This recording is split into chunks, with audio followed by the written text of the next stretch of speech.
Welcome to Mokena's Front Porch, a Mokena history podcast with Matt Galick and hosted by me, Israel Smith.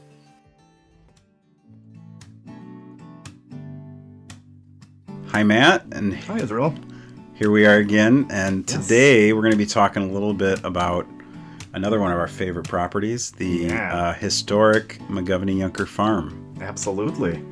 This was a great article from your blog, Matt's Old Mokena, that came out in March of 2021. Yep, sounds about right. So as we go through this, I want to remind people to check out Matt's blog too, because that has some great photos of the farm and just some historic photos that are in there that are really worth looking at. So make sure you check that out as well. So Matt, I mean, what do you say about McGovney-Yunker Farm? There's a lot to be said about it. It's you can basically say that it was the last working farm in Mokena. I mean, there are a couple other places where, the crops are grown and stuff like that. But I think what sets McGovney-Yunker Farm, or simply Yunker Farm, it was known to my generation, is the fact that it was still in operation by the same, or still being worked by the same family that had been a part of it for so many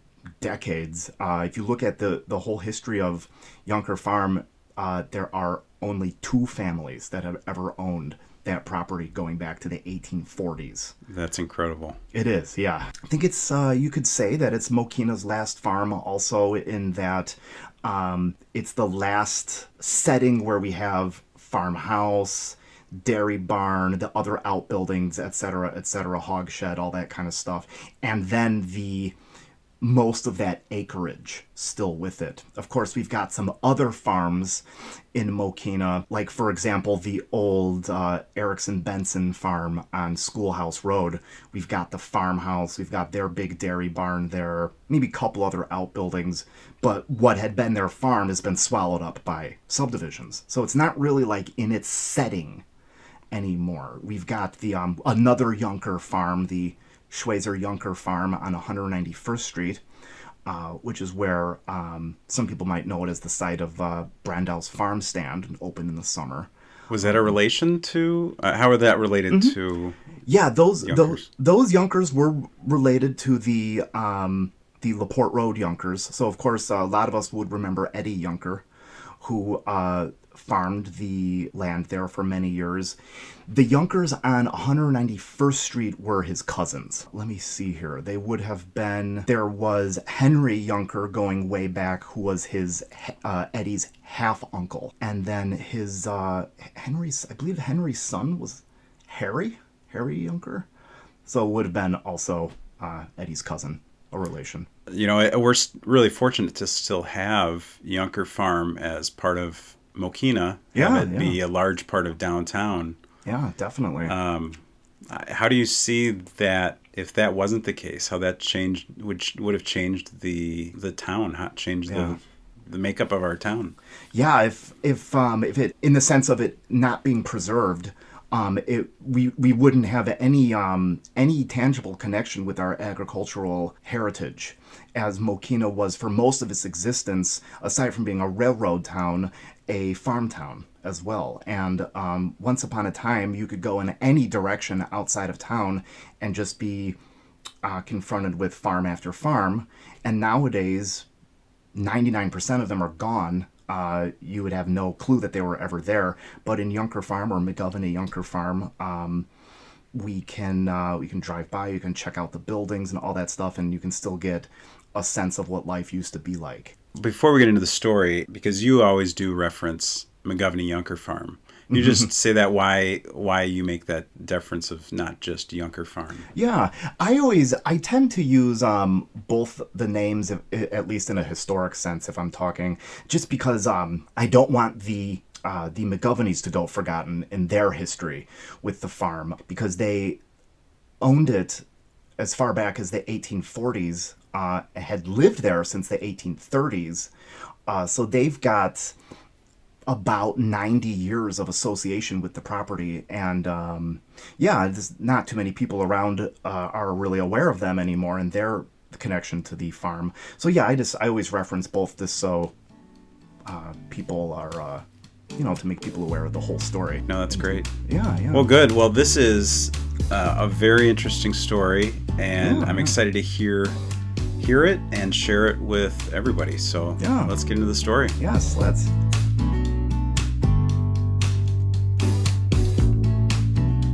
Arising at the crack of dawn, milking cows by hand, herding them into pasture, preparing hay for bedding, and maintaining all the tools of the trade.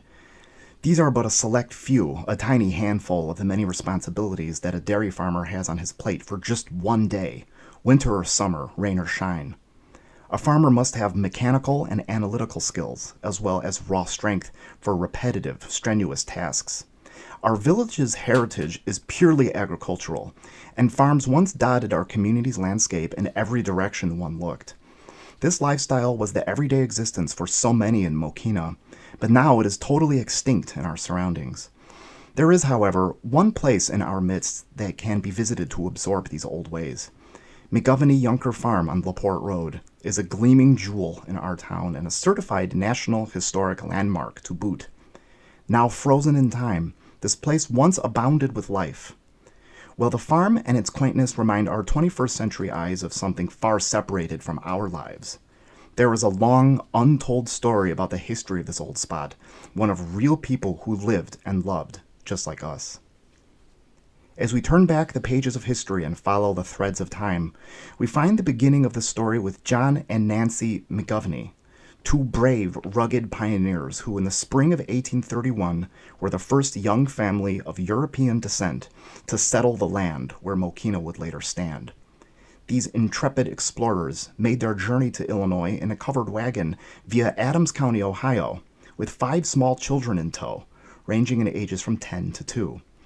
After the McGovneys' arrival, 3 more would join the bunch. They carved out a primitive home on the untamed prairie and built a house out of logs hewn from the Hickory Creek timber.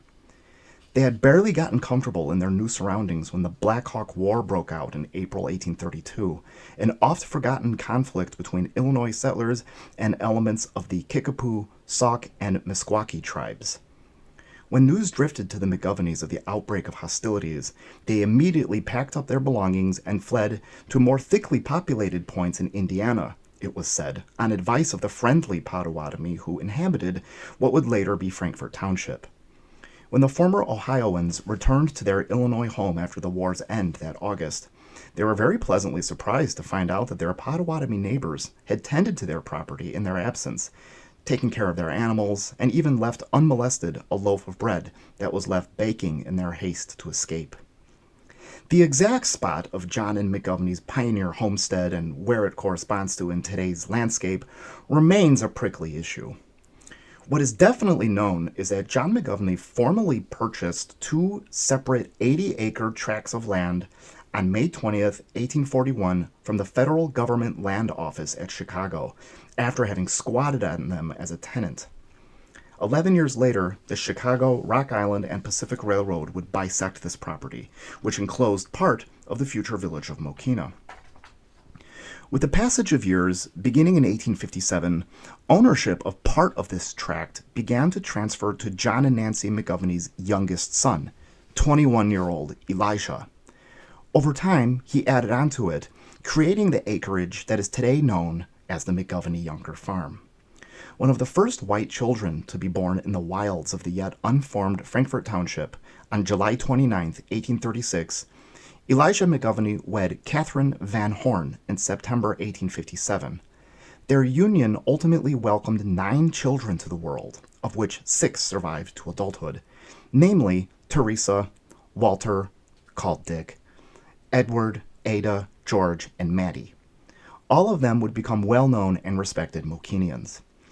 The 1860 Federal Agricultural Census paints a vivid picture of the McGovney farm in this period, giving it a value of about $6,000 or roughly $175,000 in today's currency. No small-time operation, the farm boasted of $100 worth of farming implements and machinery, and 3 horses, 5 milch cows, 13 other cattle, and 6 swine. That year, Elijah McGovney estimated he had harvested 150 bushels of wheat, 400 bushels of Indian corn, about 100 bushels of Irish potatoes, and 40 tons of hay. In this same time frame, the United States was entering a great existential crisis, and the Civil War erupted in the spring of 1861. A little over a year later, after President Lincoln called for 300,000 more men for his army, Elijah McGovney volunteered for duty on August 22, 1862, in the 100th Illinois Volunteer Infantry, the newly organized Will County Regiment. While donning his blue uniform, he served as the unit's wagon master as well as a message carrier. The battles of Stones River, Chickamauga, and Franklin, some of the darkest days in our country's narrative, which stand so starkly on the pages of our history books, were for Elijah McGovney places of intensely personal experience. He survived the war with life and limb in one piece and was mustered out of the Army in June 1865 as a hero of the Union. According to a story passed down in the McGovney family for generations, during his time at war, Elijah had taken under his wing an orphan slave child, and after the end of the conflict, he came to Mokena to the farm where he lived as a member of the family. While his name has disappeared into the mists of time, it has been remembered that after he struck out on his own, he became a successful preacher. In the aftermath of the Civil War, the McGovneys decided to try their fortune in Missouri, and much like his father did a generation before, Elijah and his brood made the tough 3-week journey via a wagon. Years later, his son Dick would recall sleeping nights with his father under the conveyance, armed to the teeth to ward off potential highwaymen. Luck was not in their favor, and 2 years later, the McGovneys came back to their farm just outside Mokena. Matt, what made them, do you think, decide to try to move to Missouri? You know, that's a good question, and I don't really have a good answer for it. It has not been recorded on the historic record, as it were, what it was that caused them to leave Mokena and go there, although they were not the only family from Mokena to have ventured out to Missouri, of all places, in that time period. So it kind of makes me believe that there must have been something out there that was attractive to people from here, be it an opportunity for more land or some sort of opportunity to increase their own wealth or something like that. There was something that was drawing people there. But yeah, I can think of one other family aside from the McGovneys, the Hackers, who also went to Missouri in this time frame, hung out for a little bit, and then ultimately came back. Oh. Yeah. Do you know what happened to the farm in the 2 years while they were gone? I'm not sure of what was happening out at the farm in those years. I could almost imagine that maybe it was rented to somebody else, or there were other members of the McGovney family who lived in the area at the time who may have been taking care of it. But yeah, what exactly was going on the farm in that period? In those 2 years, I'm not really sure. It's kind of a mystery. In 1841, the McGovneys first bought the 80 acres, and you said after they squatted. Do you know how long they were squatting before they, squatted as renters? But how long before they purchased? There would have been about 10 years because they got here in 1831, and then the land had gone on the market in Chicago. In 1841, which allowed John McGovney, the family patriarch, to finally buy it. Although that raises a whole other question. I'm not sure if where the McGovneys first settled when they first got here in 1831 was the same homestead that they bought in 1841. Kind of would like to think so. But I have no real historical evidence to back that up. And in 1860, we have a value of $6,000 for the farm. Yeah. Which equates to about $175,000 in today's money, you said? Yeah, according to the source I used, the inflation calculator online. Yeah, that's about what that would equal nowadays. Interesting, because you probably get a little bit more than that nowadays. That's kind of what I'm thinking. I mean, especially for the farm at the size it was. Right. Yeah. I think they probably could have, yeah. Any idea what the 1861 is the start of the Civil War? Yep, 1861. And where any idea where Mokena was population wise at that point? I'm not sure. We could, if we really wanted to, we could go back through the 1860 census and count up everybody. Although, as Mokena was not yet incorporated at the time, the census was just of Frankfort Township. So Frankfort, Mokena, and what today we would call Frankfort Township was all just kind of lumped into one thing. But if I had to sort of guesstimate, I would place it at being pretty small, maybe around 200-300. The population of the town proper, at least. The entire population of Frankfort Township was probably still less than 1,000. Disaster struck on the unlucky date of Friday, August 13th, 1880, when a destructive fire broke out in their farmhouse. The blaze started a little after noon, and as it was the height of harvest season, help tamping the flames was scarce, but a fair amount of the McGovney's furniture and clothing were rescued. The entire house was completely ruined, but luckily no one fell victim to fire or smoke. By the following month, Elijah and his family were hard at work building a new house, and this structure, which rose out of the ashes, is likely the western portion of the current domicile on LaPorte Road. Danger in the form of fire visited the McGovney farm again in June 1883. This time, the tool house fell victim. The family was roused from their beds at 1 a.m., and by the time they rubbed the sleep from their eyes, the building couldn't be saved. Only by the dexterous efforts of Elijah and his sons could the conflagration be checked, but not before some embers had started another fire underneath a farm adjoining, which was also soon under control. Ominously, evidence on the scene pointed to the flames being the work of an arsonist.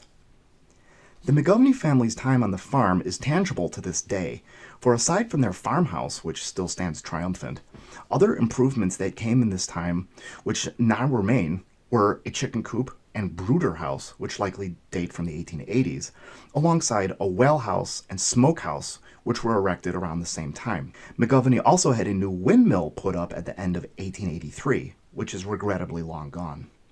And this time, a persistent problem cropped up on the farm that any longtime Mokenian will be familiar with, namely the seasonal flooding of the northern edge of the fields that adjoin the village proper.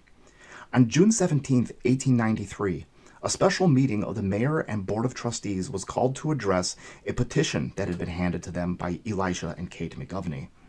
In it, the couple asked the village dads to contribute a share toward draining a slough that had formed on their property. The note went on to further claim that their lands are kept in bad condition by reason of wash and overflow from surrounding lands, including that which comes from territory inside of the limits of the village of Mokena. The board left the matter with the Committee on Public Property and Nuisances, which ruled at their next meeting that said slough would not stay there long enough to affect the sanitary condition of the village, and therefore the McGovney's request for help easing the financial strain of the flood was shot down. As Elisha McGovney got older, he began to slow down on the farm, and eventually moved to Chicago to live with his daughter Ada. In the meantime, his middle son Edward took over the agricultural responsibilities in Mokena. The younger McGovney was a tinkerer and gained a patent in 1905 for a contraption that picked bugs off spud vines. It also appears that an eastern wing was added to the McGovney farmhouse during Edward's time at the helm. His tenure is also marked by the third nasty fire in the farm's history, having taken place on August 5, 1911. This time, the alarm was sounded at 3 a.m. by eagle-eyed youth Herbert Hohenstein of Front Street, who spotted flames in the inky darkness across the fields south of his home. After Hohenstein's having called the Mokena telephone exchange, many villagers received word of the emergency and flocked to the farm to help. The fire was confined to two large tool sheds on the south side of LaPorte Road across from the farmhouse, and after the blaze was extinguished, the buildings were completely destroyed, and McGovney had lost a binder, corn planter, hay loader, hay press, plows, and other implements. Altogether, it was estimated that he had suffered a loss of about $2,000. No immediate cause was ever found for the disaster, and like a menacing ghost of the 1883 fire, it was guessed that the inferno was the work of an incendiary. Over the years, the problem with the so-called slough, or flooding of the northern half of the farm's fields, never really went away. However, in the World War I era, villagers made the best of it, as a Mokenian in February 1916 noted it to be a fine skating rink, which was being used by town youth every night. On March 3rd, 1921, in what would have been his 85th year, Elijah McGovney passed away peacefully at his daughter's home in Chicago. His mortal remains were transported back to his old Mokena home, where his funeral was held on the farm, being attended by a large number of old settlers, in the words of the village's news bulletin. Mourning quickly gave way to chaos, as disunion and animosity sowed themselves in the McGovney family in the aftermath of their patriarch's passing.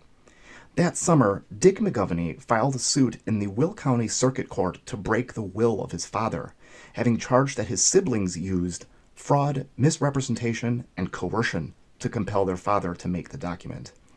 Furthermore, he declared that his father was not mentally capable of having made the will on his own accord when it was first filed in 1917, alleging that his brother Edward and sister Ada dictated the document, composed it, and forced their father to affix his signature to it.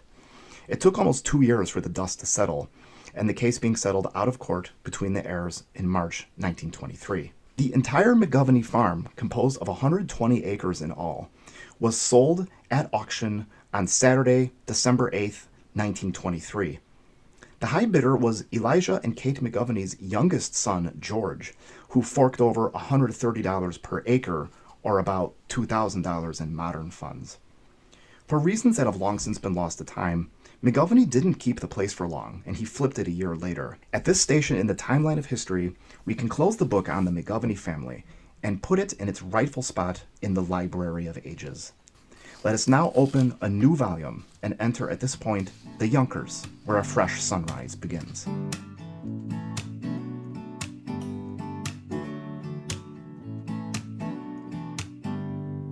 Wow, Matt. So this is pretty significant. I mean, this is what we're talking about before, the why McGovney's name is included, and the significance that they had and that their farm had on the town. Yeah, definitely. So George McGovney bought the farm, and then just a year later decides to flip it. Yeah. And there's nothing known about what might have caused that or what the reason for that would be? No, not really. Nothing that I've ever been able to find. But yeah, he spent the money to buy the whole farm at the auction in 1923, but he barely held on to it, yeah. And in today's dollars, he paid, it was roughly about $240,000. Wow. Yeah, nothing. And then that was kind of, do we ever hear any more about the McGovney family after that? Yeah, the McGovneys, so not descendants of this branch of the family, Elijah and Kate. Well, actually, I am mistaken. Okay, I'm going back. Elijah and Kate McGovney's oldest son, Walter McGovney, or Dick McGovney, as he was always known, lived in Mokena for the rest of his life. He lived to be almost 100 and passed away in 1958. And he was the last member of his immediate family to live in Mokena, although he did have aunts, uncles, and cousins who also were McGovneys who lived in town. And we still do have one McGovney family member who lives in town today, but she is from a different branch of the McGovney family. And Dick McGovney was quite an interesting character. We could probably do a podcast on him someday. He lived for many, many years in the village calaboose, or jail, one-room jail, just like a shack of a building that he bought in 1916 and converted over into his house. He was a lifelong bachelor. How big of a property was this? Very small. I've seen the picture. It doesn't look very big. He had a few acres to himself that actually was a little slice of his parents' farm.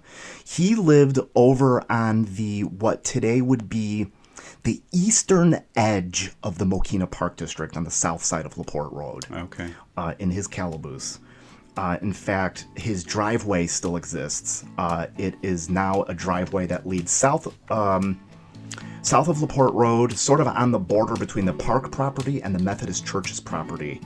And if you follow that little road, you come back to kind of like a garage where the Park District keeps some stuff, and that's where Dick McGovney lived back there. After having been in the McGovney family for 83 years, Fred and Carrie Yunker acquired the farm in 1924. Born Friedrich Junker, spelled with a J, on the day after Christmas 1869, to parents of sturdy Swiss origin, the new owner was a native of Orland, who, along with the rest of his family, eventually anglicized the spelling of their last name to spell it with a Y. Called an enterprising agriculturist and horseman by those who knew him, Fred Yunker tied the knot with Carrie Koppel, a member of a long-established Mokena family, in the spring of 1913. The couple came to make their home on the old Holstein farm on today's LaPorte Road at the well-known S-Curve, where they made their living working the land and tilling the soil. Their time spent there would likely remain dearest in their memory, for it was here that their union was graced by the birth of their only child, Edwin Walter Yunker, on March 13, 1918. After Fred and Carrie Yunker first set down their stakes on the old McGovney place in 1924, they had the stately dairy barn from the Holstein property moved east down LaPorte Road to its new home, setting it down atop a limestone foundation dating from an earlier era. It still remains today as robust as the day it was moved. The Yunkers made other improvements to the property during their years here, making the farm uniquely theirs. A cattle shed and hog house were built around 1940. 3 open-wire corn bins were added in 1945, along with a corn crib 5 years later, which, like the dairy barn, all still stand. While growing up on his family's farm, Eddie Yunker attended Mokena schools, where he would become a star player on the basketball team. He and his family weathered the Great Depression with the rest of the village, and were known to help other Mokenians who weren't as fortunate as they were in this dark chapter of our history.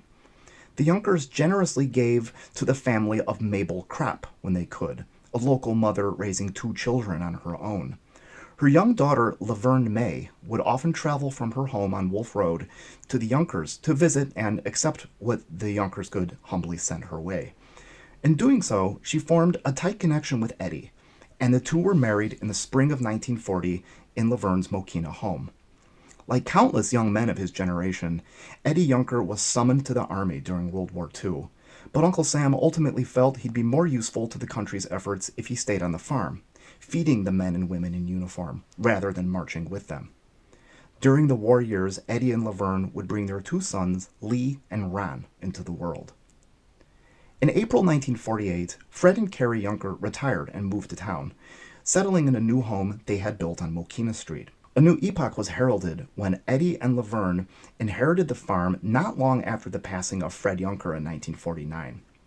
As was the case since day one, the Yunker farm was in a slow but constant state of transformation, with a garage workshop being completed in 1960, along with 2 doghouses the same year. A new tool and implement shed was completed around 1965, and a metal shed on the south side of LaPorte Road was added in 1975. Among his many hats worn in Mokena, Eddie Yunker helped found the Village Park District in 1959 and served on its board of directors from its inception until 1975. He also had a chair on the board of Mokena Elementary School, District 159. To top things off, the Yunkers were active members of St. John's Church. To know Mokena was to know the Yunker farm. This author can reach back into his memory and recall being delighted as a child by the sight of Eddie's many dairy cows in their pasture, and can also easily remember what little traffic there was on LaPorte Road in this time, occasionally being halted as the farmer would lead his herd across the road back to their home on the north side of the thoroughfare. It was also not uncommon to see Sailor, the Yunker border collie, chasing cars on LaPorte Road. Craig Yunker, a Mokena resident and Eddie and Laverne's grandson, started out helping his grandfather around the farm by hunting rodents, all the while receiving a bounty of $0.10 per mouse and $0.25 for every rat. He eventually became Eddie's right-hand man, which was a full-time job in itself, and fondly remembered by Craig that it couldn't have been a better childhood out there in the fresh air. His cousin, Lisa Wells, paints a vivid picture of their grandparents. Her grandfather was a man of few words, but when he spoke, she remembers that he commanded attention. He was a farmer of the old school, a man who was able to do parts of the job that would easily rebuff those not accustomed to them, and simply accepted them as facts of farm life. Eddie Yunker was very patient, extremely kind, and very smart, but was also possessed of a keen sense of humor, as Lisa recalls that he loved to tease and joke around. Those who took part in Eddie's dairy milking demonstrations readily relate how he would squirt visitors from the cow's udder when they least suspected it. Craig Yunker related that his grandfather was a man of class and never said a bad word about anybody. He was a man of great height, standing in at a regal 6'2", and as Lisa Wells related to the author, he had huge hands. His fingers were the size of bananas. Laverne Yunker is remembered as a talker, a lady whose family was everything to her, one whose passion was cooking and baking. She kept a huge garden behind the farm's silo, one that was brimming with produce such as squash and zucchini. Lisa Wells remembers the stream of visitors that always seemed to be stopping at the farmhouse, where her grandparents treated everyone as a friend, offering all food and drink, turning away no one. In this same vein is the way the Yunkers opened their farm to area youth. Craig Yunker recalled how his father Ron's position as a history teacher at Lincoln Way brought him into contact with a fair number of troubled youths from the community. Ron Yunker came to be a mentor of sorts, offering the teens places to work on the family farm in Mokena, where Eddie and Laverne welcomed the opportunity to teach them.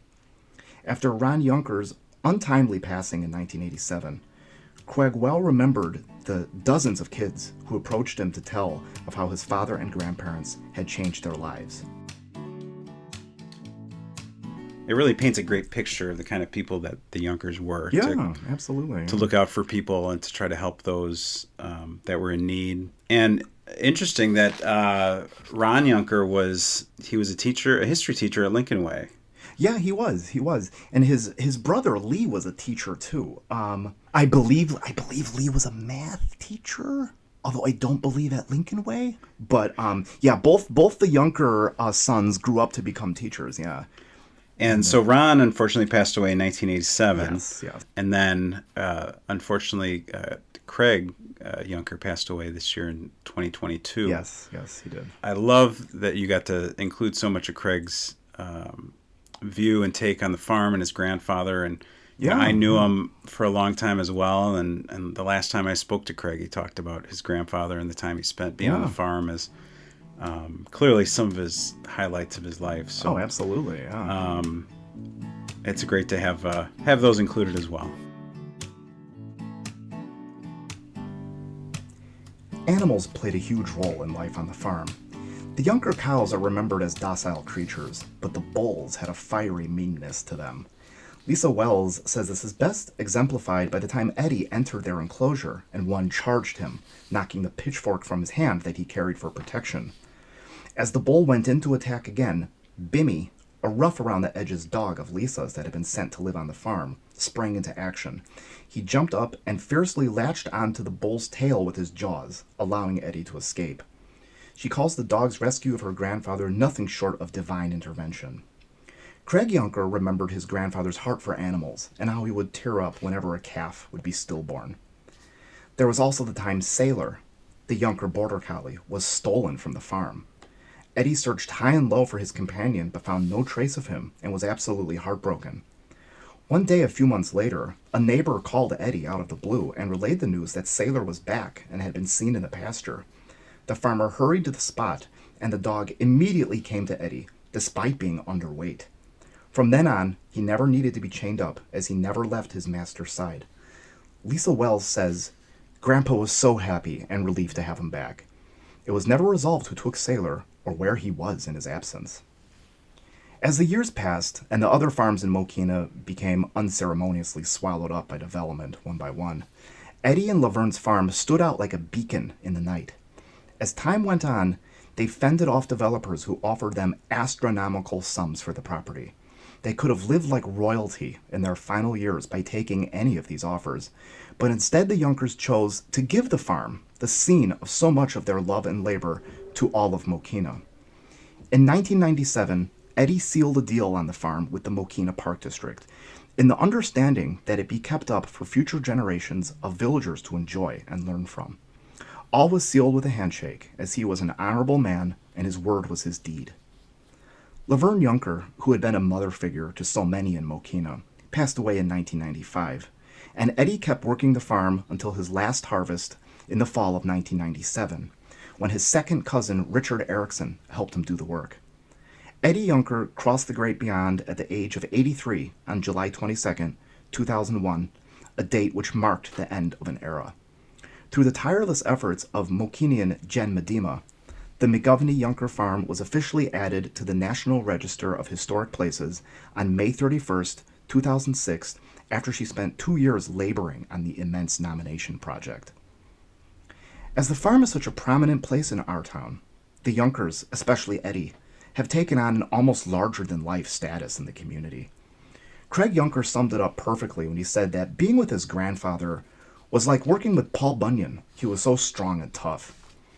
The onus of preserving the farm, this wondrous historical treasure, is in the hands of the Mokena Park District, its current owner.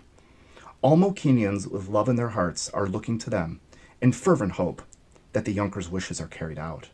Their responsibility is big. If any piece of the farm were to be removed from the landscape, no replica could ever take its place. Eddie and Laverne were the last of their kind, and our community owes it to their memory to keep and preserve their farm. Let us remember Proverbs 22:28.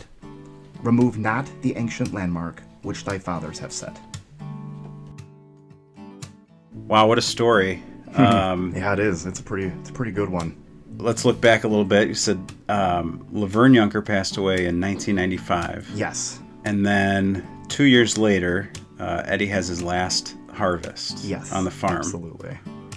And then where does he live on the farm until his passing? Yeah. He lived on the farm all the way up until his final days. He took ill with, I believe it was cancer. And he had a live-in caregiver, in his final days. But yeah, he was on the farm to the last.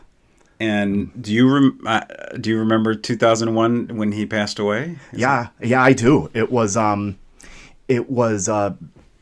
big news in the Lincoln Way Sun, which was the newspaper we had at the time. I mean, it was Eddie Yunker's passing was big enough news in Mokena to have been right there on the first page of the paper. Wow. Yeah, when I mentioned in here that he and Laverne were kind of like larger than life characters.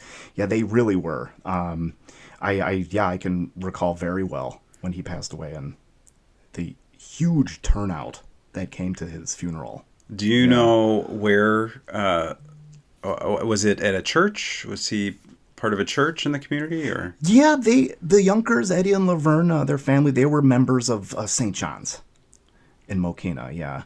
And they were both buried over in St. John's Cemetery here on Wolf Road. If I'm not mistaken, once again, the Yunker family members out there will correct me if I'm wrong about this, but I believe Lee and Ron, their sons, are buried there too. I believe. Could be wrong about that, but yeah, I think that's the whole family plot up there. So. And then we fast forward a couple years to May 31st of 2006, when the farm is added to the National Register of Historic Places by the work of Jen Medema. Sure. Which, if you have not looked over the application packet that goes with, I know Matt has. I'm just saying. Oh yeah. It is very interesting, and there's a lot of really good pictures taken by Jen. And actually, the picture that we use for the podcast is one of her pictures from the registry that we alter a little bit of the McGovney-Yunker front porch there of the farmstead. I really enjoyed this story. I remember seeing it when you first published it, and really enjoyed it then. So I'm glad we got to do this early on in the podcast. Anything else, Matt, that you think that you want to add?